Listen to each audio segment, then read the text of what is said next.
events that we've had where the people who are being featured have made a career in the arts.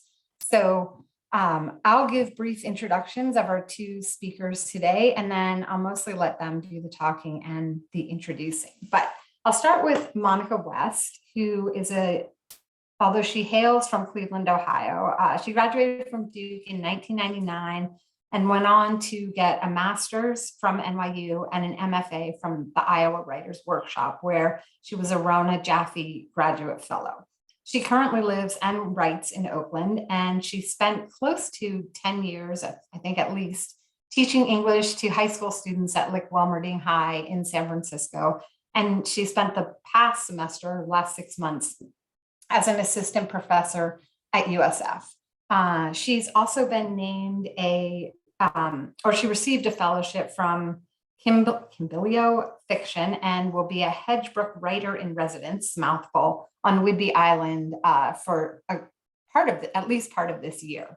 Now we're super lucky to also have her be in conversation this morning with her friend and fellow Duke graduate, Marlissa Hudson. Marlissa also graduated from Duke in 1999 and was also not satisfied with just one degree. She went on and got a master's in music from Johns Hopkins University.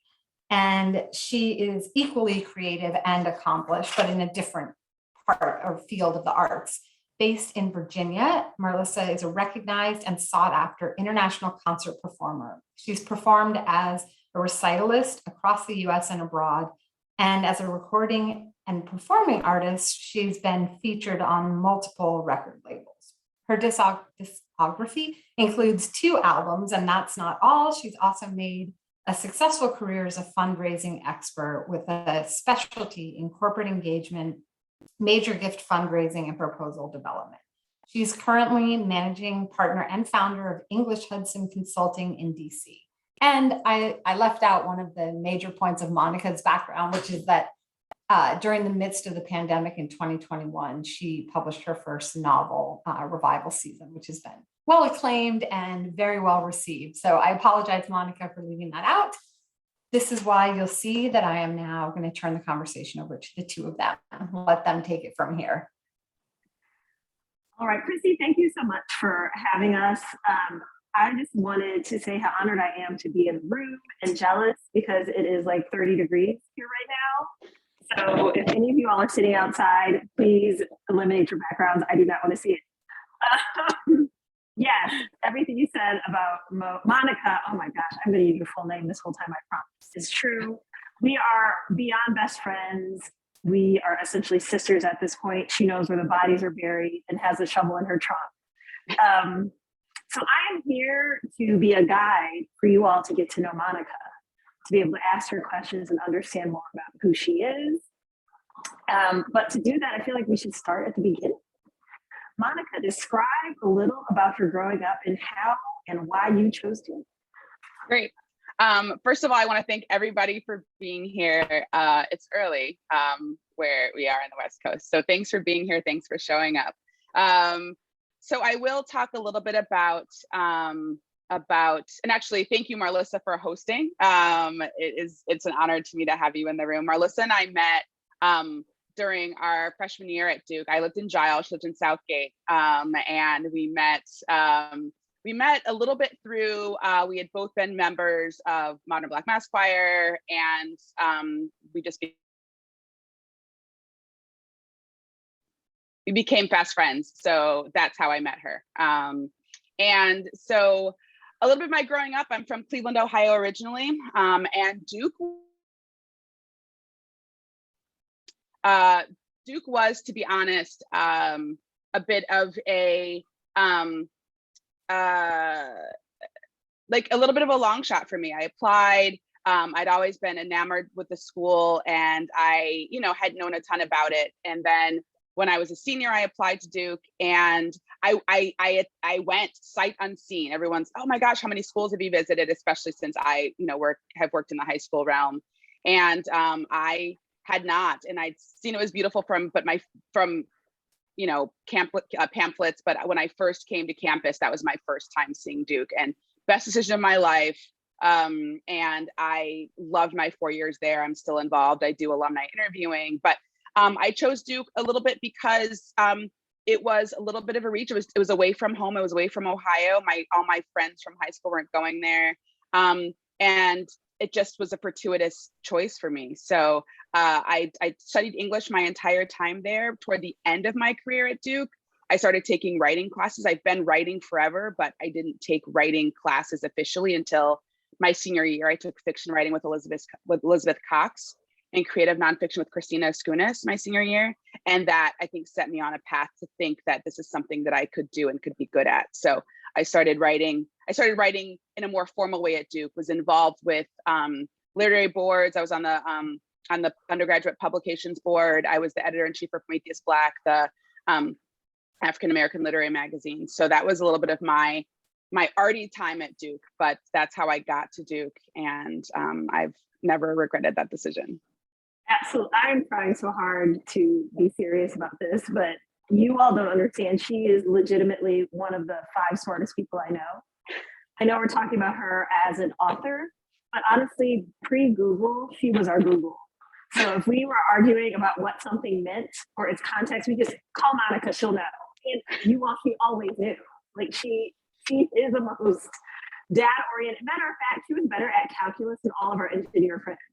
Like they would go to her for help with the calculus classes. So she is about as well-rounded, a brilliant individual as could possibly exist. And she left out that she's also an actress because she was featured in one of the theatrical events our senior year. And we're actually really good at it. So Monica would have been a star no matter what she decided to do. It's just fortunate for us, she decided to put pen to paper and is sharing her gifts with us in that way. So I think everyone would like to know ultimately, how did you get here? How did you become a recognized, I don't know if you all have had a chance to read her reviews, but she was heralded in both the New York Times and the Washington Post. She was a New York Times summer book pick. Sarah Jessica Parker, if you're a fan, featured her on Instagram. So all of the things that an aspiring author wants to have happen, Monica made happen. And there's more slating, but we'll save that for later. So tell us, what's the magic? I don't think there is magic. I think I am just ridiculously persistent. It was not, people often think for me, it was a linear path from Duke to I wanted to write a book to I published a book. And that's absolutely not the case. I came to Duke was always a writer. I was an English major, studied more the obviously analyzing literature instead of writing it as much. When I was a senior, I didn't know what to do next. I think a lot of people get in that kind of path of what's going to happen. So I thought about getting a PhD. I knew I wanted to write always, but it never seemed like the sure career choice. It still doesn't feel like the sure career choice. But it was a thing when you're 22 to say, oh, I want to write a novel. My dad says you need to also feed yourself. So you have to figure out kind of this balance between those two things. So I was a senior and I did a different route entirely. I said, okay, what can I do that I think will have meaning and purpose? That's always mattered to me. And so I joined Teach for America. And I went to Phoenix, Arizona in 1999, and I spent 2 years teaching in a bilingual class there. Was still writing all the time. After that, again, this is like my very non-linear path to being a writer. And then after that, in 2001, I applied to go get my master's. So I went to NYU to get my master's in English Lit. And right then in 2001-ish is when I felt like there was something I was missing from my English education. I really wanted to not analyze other people's stuff, but I wanted to write my own stuff. So I decided, which was not the best decision, I was going to try to transfer to an MFA program and say, okay, I want to write fiction, do it all the time. And I transferred, but that's always a hard application to make. But in the midst of deciding to transfer to an MFA program, which I did not get into, by the way, I started what would become my first novel, which was not revival season. My writing sample for my MFA programs became the novel of mine, of which I probably will never speak, that will probably never see the light of day because I don't think it's good. But I wrote that for 10 years while I was, at NYU. and I worked in publishing right after that. And then I decided to teach again. And I was in Baltimore teaching high school, moved to San Francisco to teach high school.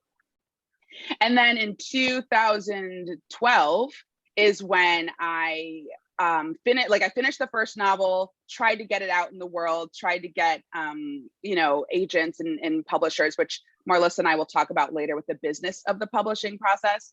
I just was trying, and I said, okay, I don't know what's going to happen with this one. And then revival season started as a little bit of a germ that I was kind of working my way through. So I was teaching high school all day. It is the worst job in the world to do and also try to be a writer, because there's just no time. It's papers, it's grading, it's prepping. But I just did it. I did it in the summers. I did it when I had a little bit of free time. I did writing conferences in the summers.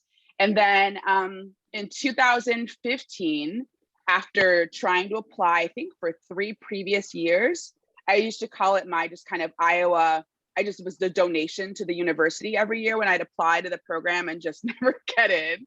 I said, there's my donation to Iowa for this year. And in 2015, I got in, and I got a phone call from the director, and I thought there was something wrong with my application. I said, oh no, I forgot something, or my supplement was wrong or something. And she called to offer me a spot, and I never looked back. So that was 2015. I got my MFA from the Iowa Writers Workshop in 2017. And then, and then even still, you still need to feed yourself, because having an MFA doesn't mean that you're getting paid for writing. And so then after Iowa, I moved back to the Bay Area. I started teaching high school part-time because I needed to get this book out the door. And then I sold it in 2019 to Simon & Schuster. So it's not linear. I've always wanted to write. That's the one through line. Whether or not I was doing it in the ways that were making me money. I just made money from my writing for the first time 2 years ago, and I've been writing for a very long time. So that's my journey, my path to getting published. And it's just a reminder, if you all have additional questions, go ahead and put them in the chat. We'll address them as we can. I feel like we need to talk about the book. Okay. There's so many things we could cover. I don't know how many of you all have read the book. If you haven't, we'll put a link in the chat so that you can purchase the book and share it widely. Would you be open to reading? Well, first giving us a little overview of the book, and then just reading a passage? Sounds perfect. Sure. So the book is about a 15-year-old girl named Miriam Horton, who is the oldest daughter of a revival preacher and faith healer she's from Texas, but every summer she and her family spend a summer on these revival trips, these kind of in-person drives around the South where they heal people of disease, and they kind of are in these tents, and they're these kind of religious experiences. And she's always believed all the things about her father, about her faith. And then this summer, something happens, which I will not tell you what, that causes Miriam to really have questioned not just her father, but also the things that she's always thought to be true and that she's always known to be true about her faith. And so that's what revival season is about. It's about a young woman's discovery about what do you do when all the things around you kind of fall away. What happens to these things that maybe stay the same or don't when everything else around you falls away. So that's what revival season is about. And I'll just read a tiny bit. And it's a non-spoiler portion. Good. Can I just add, while you're pulling that together, this book is beyond being a crazy page turner. The end was, Monica is a person of constancy. So I just knew when I read this book, it was going to be comforting and constant. And at the end, it was not. And I called her, I said a bunch of words I cannot repeat here. I threw the book across the room, and I said, if I could, I would give you a thank you kick. It made me absolutely nuts in the most beautiful way. I'm sure many of you all will have the same reaction, but I feel like we need to have that set up before you dive into it. Yeah, Melissa's not the biggest fan of the ending. Some people are, though. She just happens not to be one of them. But I was mad at you for it. Okay. I'll read a portion that is just a little bit about. Again, it's about faith and a crisis of faith that a character, suffers from. And I'll just read a part where Miriam is really having some doubts after something she's seen with her father. So I'll just read about a paragraph. The kids in our neighborhood who had grown up with myths of Santa Claus and the Tooth Fairy must have already experienced this emptiness after feeling a hand linger too long under the pillow, or upon witnessing their parents placing carefully wrapped presents under the tree. We had been shielded from that. Ma kept our teeth in a little wooden box, and we each picked a name to buy a Christmas present for. Papa had told us never to believe in transient things for happiness because our hope was in eternal life. But Papa had carefully cultivated our belief in him. He never said it outright. Believe in me as you believe in God. That would have been obvious blasphemy and idolatry. But he was the all-consuming presence that had filled my entire life, taking up all the space in the house and in revival tents. In its absence was a black hole that seemed bigger than the presence that had inhabited it. Like the gap left behind after losing a tooth, the ragged, sore space in your mouth always felt larger than the tiny bit of enamel that fell out. So that's a part that's about this kind of way that she's grappling with her faith in this really crucial section of the book. Thank you so much for sharing that. It took me, I need to go read it again now. I think it would be really helpful for folks to understand your process. How do you actually go about doing, so many people want to be an author and the process seems both daunting and hidden. So if you could shed some light on it, we would be really appreciative.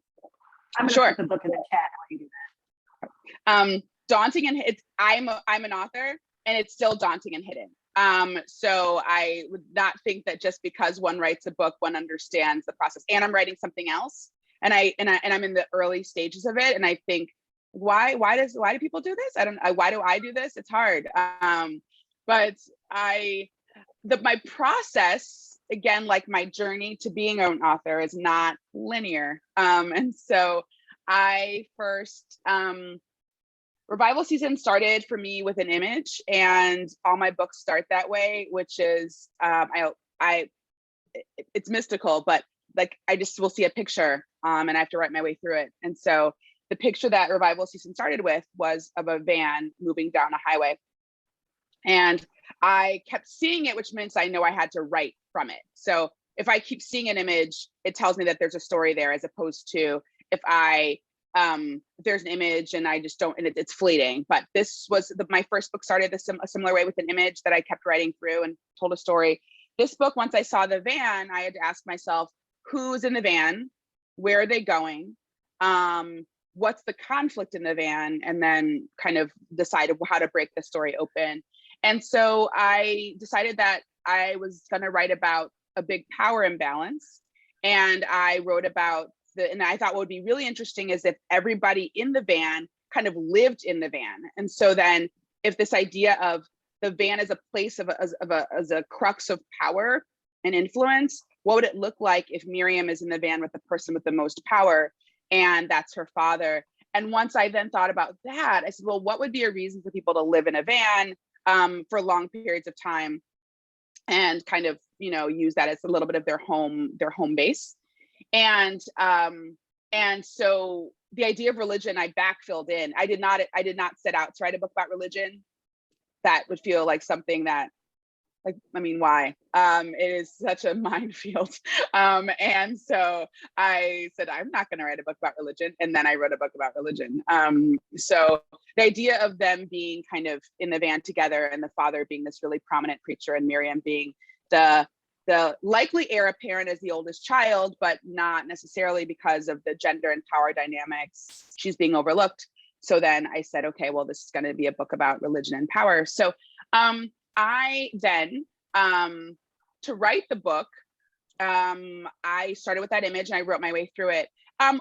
For when I was in Iowa, the book was about 85% of the way done when I was in Iowa. The book that I came to Iowa with is really different from the book that is done now. And I made a lot of changes over the process of it. My process generally, when I'm really creative and really inspired, even when I'm not creative and inspired, is to try to write about 1,000 words a day, which is hard. But it's easier for me than saying I'm going to write for 3 hours, because for 3 hours, I can waste lots of time. But if it's 1,000 words, it keeps you really accountable to the word limit. And so I sit down and I write 1,000 words a day. Sometimes they're terrible and I know I'm going to get rid of them, but it's just staying in that process of doing it. And then, yeah. And so when I finally sold it in 2019, I had to make edits. So people, my students, when I first sold the book, I went to school that next, I wasn't teaching the day. My part-time schedule at Wilmerding, if you're familiar with the school, was a day on, a day off. I taught 2 classes and then I'd have the next day to write. And the day I sold the book was a Friday. I did not teach that day. I taught the following Monday, and I told my 9th graders, they said, what did you do this weekend? I said, I sold a book this weekend. And they then said, oh, okay, well, can I buy it tomorrow? And I said, no, that's not how any of this works. So I had to, they were surprised that I had to, they said, but they bought it. Why would you have to edit it more? I said, because there's stuff I still need to fix. And so I edited the book. I edited the book for, I did, I think, 4 additional drafts before I initially kind of published it. And that was on top of the 6 drafts to get it to the place where I could sell it. And then 4 drafts on top of that. I gotta pause you because I need to make sure the people in the cheap seats heard that. How many edits did you go through for this book? So of revisions, of heavy revisions, probably about 10 or 11. Heavy revisions. That's with 3 degrees in writing, essentially. Yeah. English and writing. Okay. So I just wanted to set expectations. I think folks believe they put something out into the universe and it's accepted and everybody loves it. But I don't know of anybody who hasn't had an experience similar to yours. And of course, all the people I know are through you. So we're actually published writers. So I figured people would really want to know and notice that. To that point, did anything else surprise you about this process? I think the thing that was the biggest surprise, not about the writing process. I mean, I had lots of surprises. The biggest surprise for me in the whole publishing process, once you sell the book, you think, oh my gosh, that's it. It's done. It's not. And the easy work begins. It doesn't. But the hardest thing for me and the biggest surprise for me was you look forward to the day, first when you're unpublished, you look forward to the day when you will get purchased. Your book will get purchased, not you. And although sometimes it feels like that. And then you sell the book and then you work on it. I think what I was mostly unprepared for was I thought it was going to be this big sigh of relief of, yay, I'm done. This is done. I can move on to something else. The hardest thing for me was actually letting the book be public. The book had been mine for 9 years. And when it came out on May 25th of 2021. My pub day was a day of huge jubilation. It was a huge day, but it was also this day in which this is no longer mine. And it had been mine to shape and to fine tune and to retool for years. And the day that other people could then speak into it and talk about it and have all these thoughts about it became a really difficult day. I mean, it was a great day, but it also meant for me as a writer, your life is about doubt. And so you just send there, well, now everyone's going to know that it's terrible. And there it is. And everyone can read that it's terrible and send me really bad reviews and Goodreads and be really mean to me in my email. And so, and I mean, I'm fortunate that was not the case for this book, but the hardest part and the most surprising part for me was making the private public. And that was the biggest shift for me about the book. Sure, I think something that goes unsaid is how to manage criticism. Because so many of us say we want feedback and like feedback and want to get better, but we don't really want feedback. We just want people to tell us we're awesome and, rub our heads. So how did you manage all of the feedback and the criticism from people who, frankly, I should say, and all of the criticism from people? Yeah. I mean, as a writer in general, you have to have a really tough skin because writing is all about feedback. And so writing is all about people who either get your book or don't, telling you what they think about your book at any given time. And so I get to Iowa and I had a draft revival season that was way longer than this version. And my first workshop was with Paul Harding, he won the Pulitzer Prize for Tinkers, who's my first professor. We had a novel workshop and I sat there for 3 hours while 12 people in the room dissected my book and told me all the ways that it was bad. And so I had to sit there with a journal and write it all down. And at some point you just develop some immunity to it. And so you hear it. And so for me, what happens is with feedback, with criticism, everyone has their own viewpoint about it. And so you're allowed to not like this book. That's fine. What I never love is when I want you to read it and engage with it. If you misread it, you misread it. But so I take all criticism. It's like, wow, you know what? That's a really good point. Even if I don't think it's a great point, everything's an opportunity to kind of see growth. And oh, you're right. I could have spent more time on that, or that felt underdeveloped for me also. You just use it as growth. So growth for the next piece. The people you really have to take feedback from are kind of your agents and your editors in that process. And so I had to really work with that, with lots of feedback from other people to make the book better. But yeah, I've gotten a really tough skin about feedback. So people can come at me on Goodreads or via email, and I can pretty much hear them and sometimes validate their concerns and sometimes have a different reading from them. And that's okay. Yeah, and one of the things I'm most impressed about by the way you receive feedback, and my son taught me about this when we were talking about arguments and false arguments. And one thing that people often do is if a not trusted source offers valid feedback, do you actually listen to it? Right? So somebody who has no degree in writing whatsoever, who's never written a thing, they've never been in the gladiator arena, offers you something, do you still accept it? And go ahead. Yeah, I mean, I was impressed that you really were able to absorb, because frankly, most people in business, in music, in writing, in life have trouble doing this. And this is one of the many reasons Monica is going to continue, her star is going to continue to skyrocket, because you are able to do this. So I guess it wasn't so much a question as a comment. Sorry. But I feel like people need to know. We're going to get to folks' questions in just a moment, but I think something else you all need to understand about Monica, which I believe is directly tied into why she's such a gifted writer, is her heart and her generous spirit. She's always been the type, this is just true, she's always been the type of person to go out of her way to help those around her. And when you read this book, if you haven't, I know you're going to grab it after this, it's reflected in the writing and her sensitivity towards how she manages the characters in their own journey, and the complicated way we all have to live our lives. I'll tell you separately, like my son, she has loved on him as a mother, like even I couldn't in many ways, gave up her time freely, and is really, I think, one of the major reasons he got into Brown University and will be attending. Yeah, this is also a humble brag. This is a brag, really proud of him. But she is, I don't even know how to, she's just phenomenal. And she loves hard in everything she does, and it's reflected in her writing. All right, well, you almost made me blush, because I love you and I'm so proud of you. Okay, let's get to these questions. Michael asks, what authors and books were particularly influential over your creative journey? Great, that's such a great question. I feel like this book would not exist in some ways. Well, it's interesting. You don't, for me, I don't ever know in advance what I'm going to write about next. And so I read all the time. Every writer is a reader. So I am a voracious reader.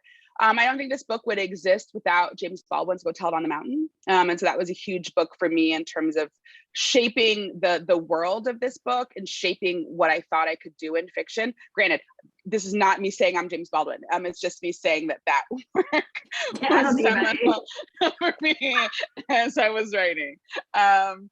Let's not, this is like, please don't take that quote from this. A book that was huge for me also when I thought about this one, I don't know if anyone's read Barbara Kingsolver's The Poisonwood Bible, which I loved. And so that book for me was one of the first books where I thought about this way in which this grappling with kind of power and abuse of power and in a religious context. And so that book broke me open in lots of ways. So that book was huge for this.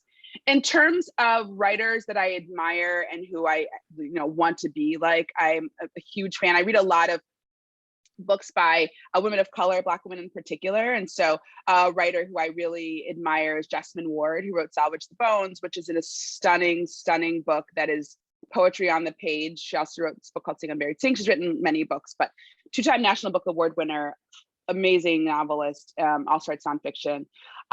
Britt Bennett wrote The Mothers, which also has a really religious angle on it. She also wrote The Vanishing Half, and she's a really kind of phenomenal writer with plot and plotting. And then let's see. Oh, and then like goes without saying that there's, even if you can see, there's a quote on the wall behind me, which is by Toni Morrison, who is the reason I write, is, is the fact that Toni Morrison opened up worlds for me in books before I could even realize that. And so that I would be nothing without, having read and studied Toni Morrison for long periods of time. So those are probably the writers that influenced me the most. Thank you for that, Monica. Angela Brindle asked, I've often heard, write what you know. How true is that for you? Do you write from your experiences or do you research the culture you're writing about? Really great question. I think it's a little mix of both. And so I think write what you know for me was once I kind of was getting sucked down, I was like, this is going to be about religion. This is going to be about religion. Which I did not want to do. But I also knew, I know, right? Who does that? But I also knew that if I was going to write about a religion, I had to write about a religion that was mine. And so I did not want in any ways. So this family is not my family. People are like, oh, is it autobiographical? No, at all. At all.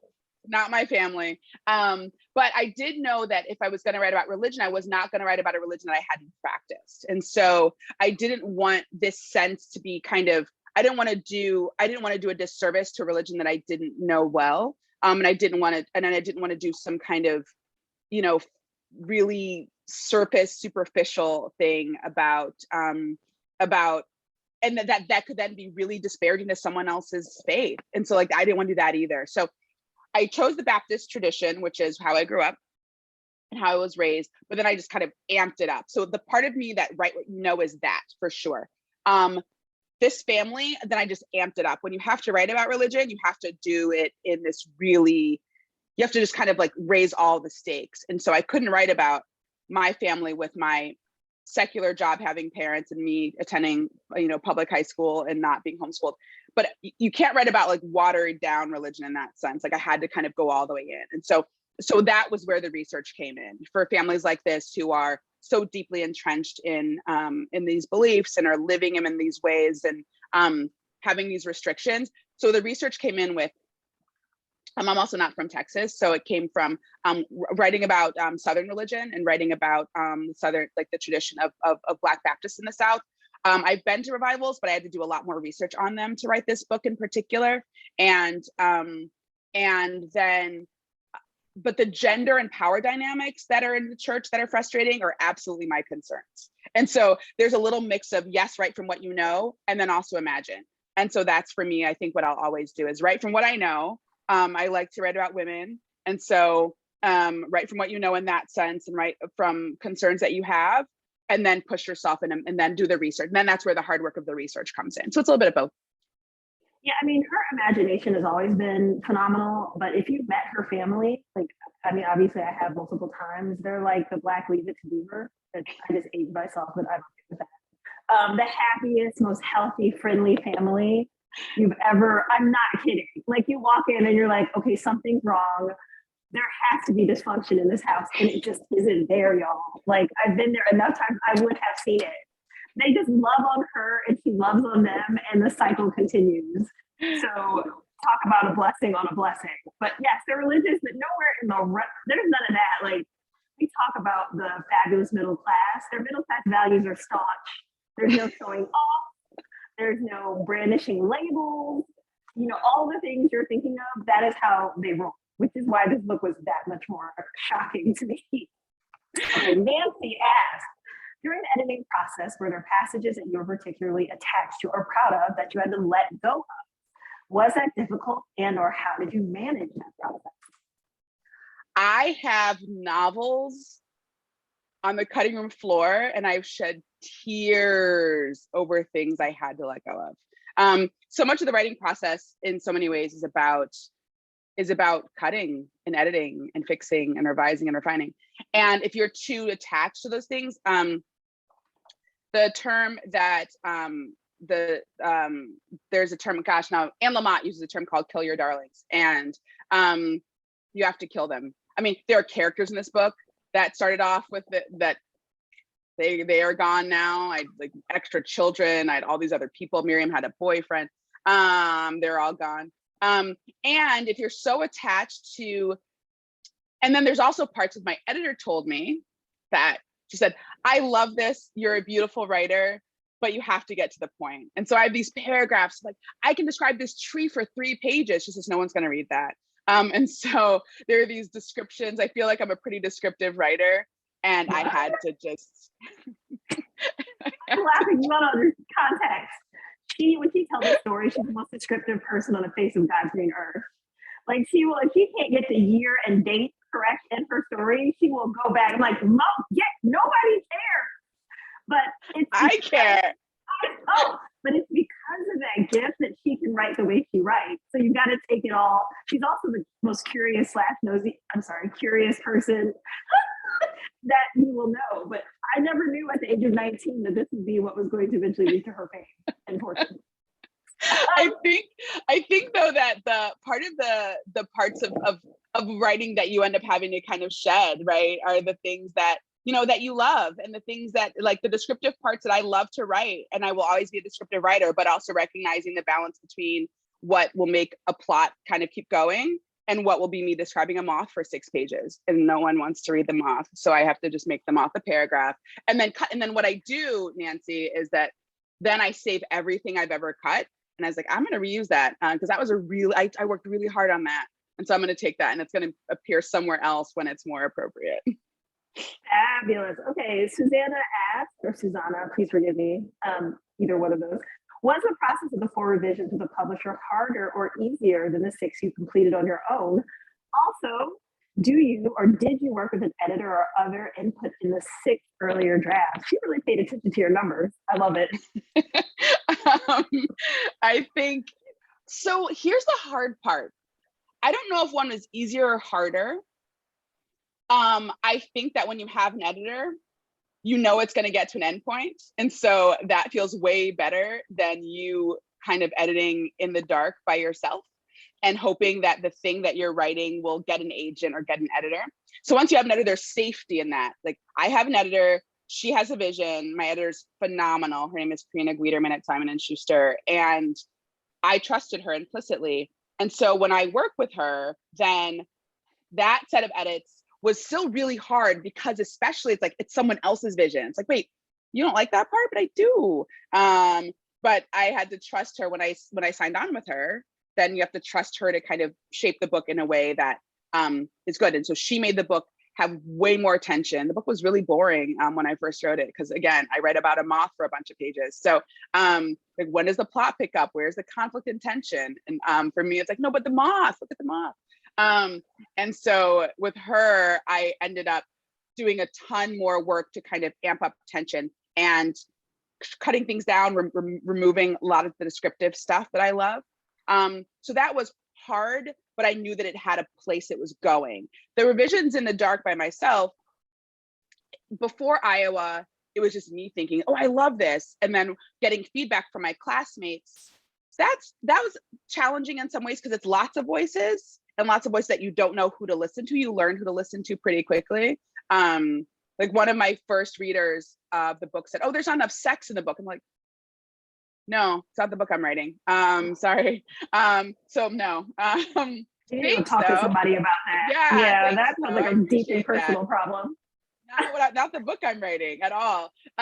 So then you figure out which readers. I had really great readers at Iowa. Some of my classmates have published, and so those are the people who read you really well, whose opinions you trust, and then other ones you could jettison. So I don't know if anyone was more hard, but one actually had a focused endpoint to it, and one was just kind of me in my own head thinking about what was better. Having another person to sharpen those ideas off of was much more, I think, efficient. Okay, I think we'd be remiss if we didn't at least ask you for advice for anybody who wants to go on this journey. 2 things. No, lots of things. I say that a lot, and I don't mean to. It's like 17. One thing is, you have to be really persistent. There are doors I've knocked down forever, and it always is that way, whether you're finding an agent or you're looking for an editor. You don't stop at no. I don't have a lot of quit in me, and so I just kind of keep pushing. So this book was 9 years in the making before it even, it saw the light of day. Like, I sold it 7 years in, and people say, oh my gosh, you wrote something for 7 years and didn't see a payoff for it. And you have to just do a lot of work diligently in the dark, and no one's giving you any feedback on it. And you just have to trust that there's something going to happen, and whether it gets published or not. But a lot of diligence, like the work of writing happens without anyone seeing it. And you have to be committed to that process, because that's the real hard stuff of writing. I would say to find good readers for your work. And so find people who you feel like understand what you're doing and will give you feedback and be honest with you, not just people who tell you, like Marlissa asked earlier, that you're good. Sure, you want to hear that, but you also want to get better. And so finding a really trusted group of readers. For me, before I went to Iowa, I did a lot of really great work in summer workshops. I don't know if some of you've been to those, like Tin House or Napa Valley Community of Writers is close by here. Squaw Valley Community of Writers, both of those are super close. And so they're places to spend some time getting workshop and getting feedback. It's like a little informal MFA in the course of a week or a couple weeks. Breadloaf is another one in Middlebury. So that's a really great place to get feedback from people, and just keep going. Like someone tells you no, and just, okay, this isn't for you. I had an agent. I got so many no's. I even lost an agent in this process of publishing a book. And I had an agent that I worked with, and she and I had to go our separate ways. And so then I had to re-query agents and find a new agent in the middle of the process. Because people need to know how much courage that takes. Most folks wouldn't have the nerve to be like, this isn't right for me. So think about how hungry you'd be to publish your book. So again, extraordinarily proud that you were like, this isn't my vision, and you can't bring it to fruition. Okay. Right. Yeah. And so just being comfortable with no, because you'll hear it all the time, and just trusting that what you're doing is meaningful and important, and just keep doing that work in the dark, because the shiny part of publishing a book, we see that end part, and it's lots of toil and lots of no's and lots of rejection that you just get really comfortable with until you say, okay, well, the person who's for me, this editor, this agent will find me, and I'll find them, and just doing some really persistent work. That's what I would say. Love it. Okay, Angela asked, is your experience as an author more, A, you know where you're heading, like the ending, and you write towards that, or B, you just start writing and the characters have a life of their own and you're just as surprised as the audience by what happens? I think B for sure. There are people who write who are very outlined and linear in their writing. The hardest part of this book to write was the ending of this book. And so I had written these things, the characters, they live in you, they live rent free in your head for a really long time. And so you're just kind of trying to tell the stories that, and it sounds a little bit weird that they're telling you, but they are. And that's kind of how that all works. I didn't know, I had a sense of where things were going with editing, kind of back to the earlier question. With editing, you get to see that in a sharper way. But for a long time, they're just kind of popping around and giving you some kind of advice and guidance. And then I think that I let them, the story becomes theirs. The story became Miriam's, and I didn't always know where it was going to go. And to Marlissa's earlier point about initially, I mean, one of the comments about the book is that, Ben, that I treat my characters with a lot of compassion and empathy, even though they do pretty awful things. And so for Miriam, I had to be really tender with her. And that also meant there are scenes in the book that I had a hard time writing because I'm like, I like her. Like, no, don't make her do that. But she had to. And we were all saying that, by the way, when we were reading it. Like, don't you do it, Miriam. You've been doing so well. Stop it. Like, right. I don't know if you ever watch a movie and you try to change it, but you will have that happen as you're reading the book. Right. And so as a writer, that moment is kind of, that's the character having a life of their own. And that's me kind of speaking into that and writing into that. And so then the ending, when you have all these things floating, it's like, well, how do I end this book? And then finally, my professor told me that when I have the right ending, I'll feel it. And I said, that's not true. I don't believe that. That's not a thing. I felt it was like a way to kind of like, that's you trying to avoid giving me real advice. And then I was on BART one day, and I always travel with the journal with me because, you never know when the writing's going to hit. And I was on BART one day and I started writing, and I felt it. I said, that there it is. And so I'm writing, I almost missed my stop.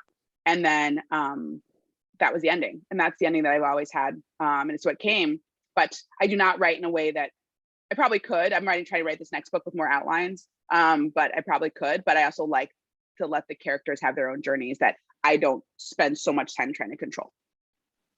Oh my gosh. So I think that there's the question, you have to live and have a full and robust life is what it sounds like to be a great writer. So I think it would be helpful for folks to know a little bit more. Like, I don't know if it's what do you do when you're not working or writing? Mm-hmm. Yeah, that's actually, yes, let's go with that. Yeah. Like I said before, I think it's impossible to be a writer without being a reader. And so I have an active life that lives in, I read fiction all the time. I should read more nonfiction. I recognize that. I also read so much, like literally all the books you see behind me, there might be 3 nonfiction ones on the shelves. Like it's all fiction. So I force her to read nonfiction. We have a book club. We have to force her to do it. You get a book a year. You get a book a year from me that's nonfiction. And nonfiction's fantastic. I'm not saying that, but as a writer, you just think it's also a little bit of your research about how other people are writing and putting together stories.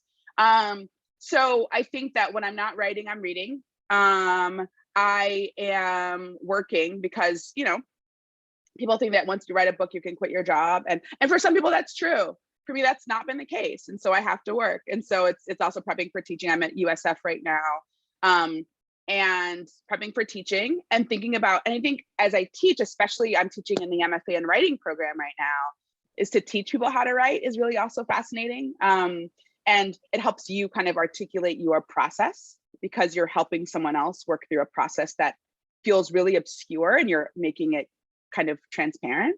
So that's something. I travel, well, pre-COVID, I traveled. And that was something that was helpful for my brain. I like being outdoors, exercising, that kind of stuff. Just like things that give your brain a little bit of a break because writing is such a solitary. And I was also, unlike a lot of writers, I'm pretty social. And so I had lots of friends' lives, lots of time spending with that. So I think that's probably how I give my brain a little bit of a break, but also everything as a writer.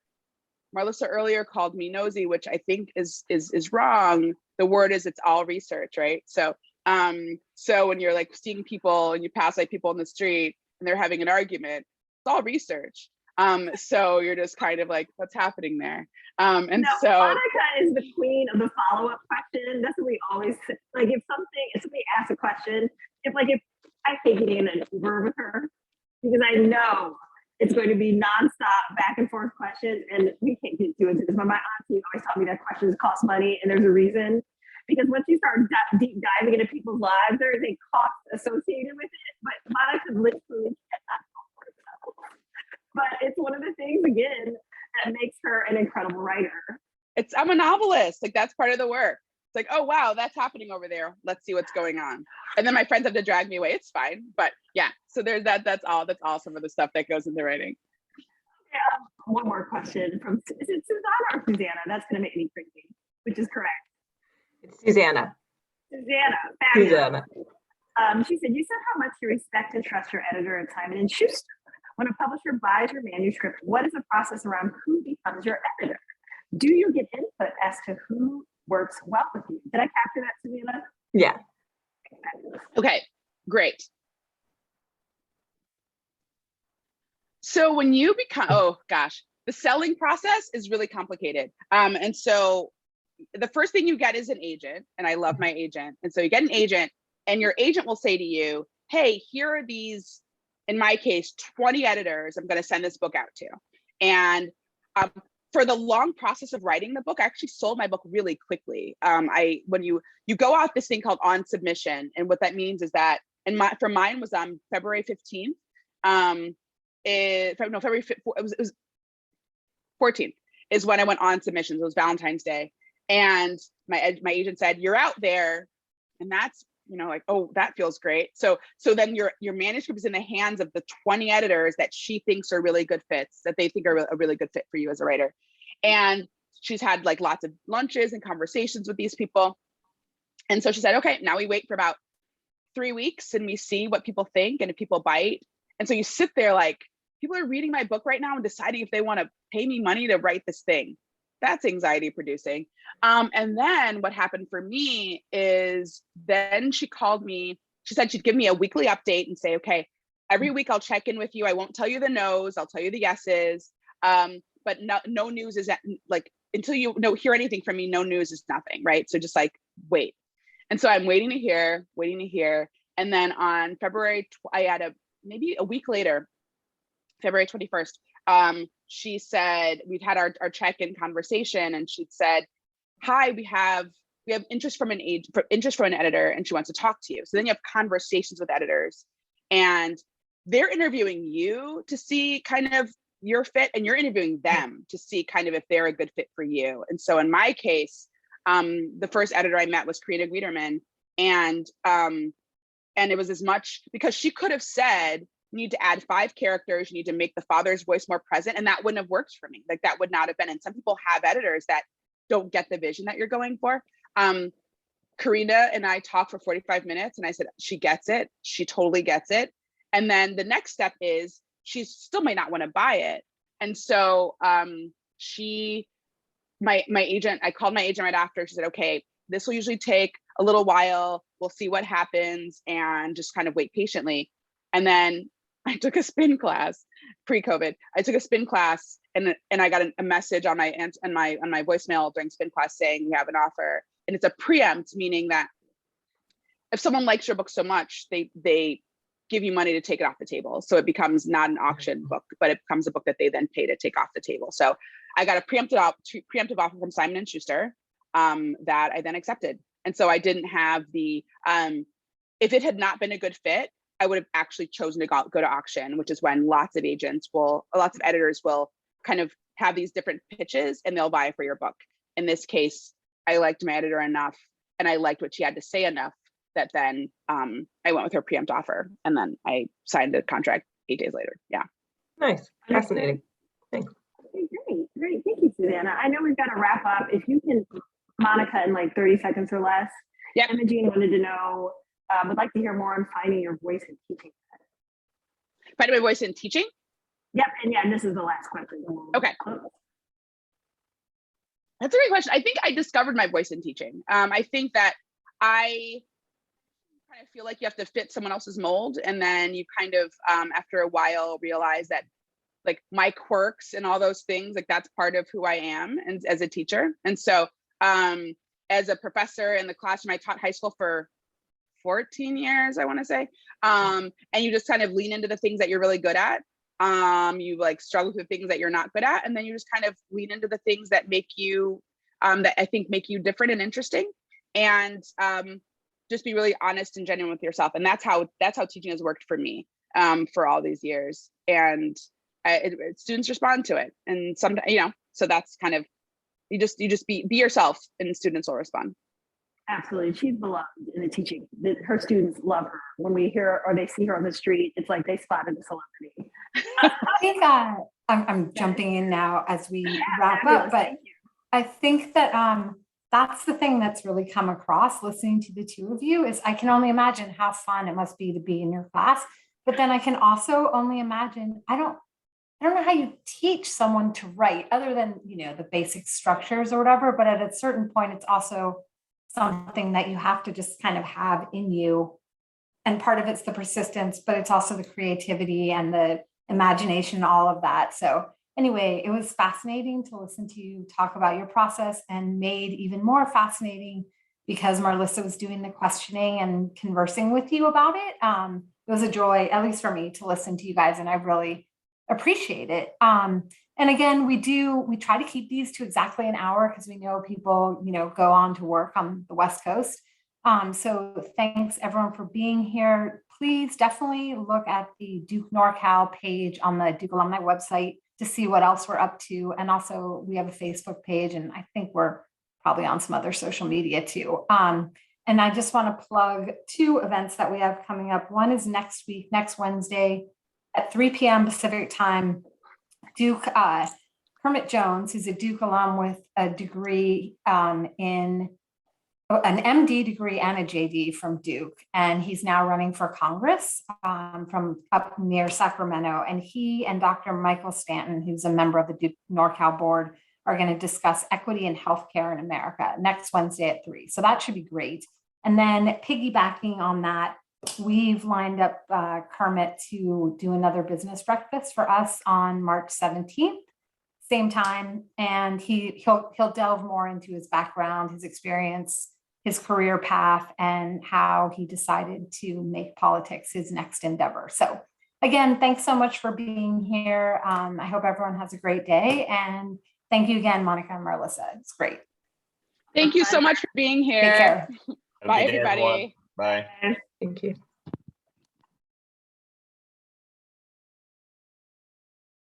Thank you. Brilliant. Thank you for Thanks being for coming. here. I'm zooming from across the bay. So Nice. maybe Thanks for cross being paths. here. Yeah, thank you. Bye. Bye. Bye. Thanks, Christy. Yeah, thank you guys so much. Okay, Whoops, I should sure. stop the recording. I totally appreciate it. And you guys were awesome. Oh, great. Okay. Bye.